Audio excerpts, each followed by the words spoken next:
Brought to you by Biz Analyst by Khata Book.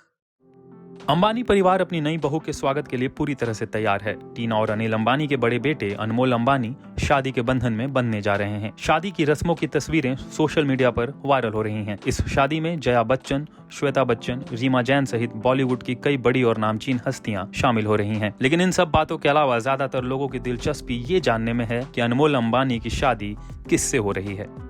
तो हम आपको बताते हैं कि टीना और अनिल अंबानी की बहू आखिर है कौन और करती क्या है। अनमोल अंबानी की शादी कृषा शाह से होने जा रही है।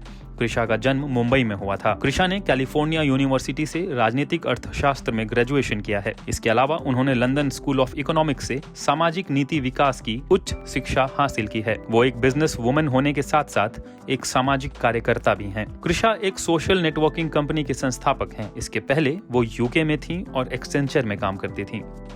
यूके में कुछ दिनों तक काम करने के बाद कृषा भारत वापस लौट आईं और यहीं अपने बिजनेस को फैलाना शुरू किया। सामाजिक कार्यकर्ता होने के नाते कृषा ने मानसिक स्वास्थ्य से जुड़ा एक अभियान भी शुरू किया जिसका नाम लव नॉट फियर था। कोविड के दौरान भी कृषा ने एक सामाजिक कार्यकर्ता के रूप में काफी काम किया। कृषा की पारिवारिक पृष्ठभूमि पर नजर डालें तो वो एक बिजनेस फैमिली से आती हैं। कृषा के पिता दिवंगत निकुंज शाह निकुंज ग्रुप के चेयरमैन और मैनेजिंग डायरेक्टर थे। खबरों के मुताबिक कृषा की मां पेशे से फैशन डिजाइनर हैं।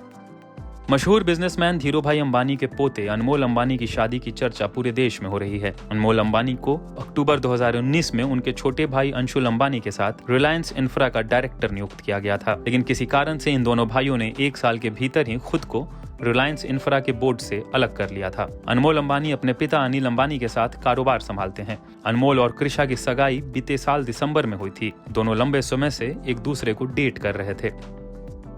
वहीं दूसरी तरफ अनिल अंबानी के कारोबार की हालत अच्छी नहीं है। कर्ज में डूबी अनिल अंबानी की कंपनी रिलायंस कैपिटल की बिक्री की प्रक्रिया शुरू हो गई है। आरबीआई की तरफ से नियुक्त प्रशासक ने रिलायंस कैपिटल की बिक्री के लिए ईओआई मंगाई है। गौरतलब है कि पिछले साल 29 नवंबर को आरबीआई ने भुगतान में चूक और कंपनी संचालन स्तर पर गड़बड़ी के मुद्दों की वजह से निदेशक मंडल को भंग कर दिया था।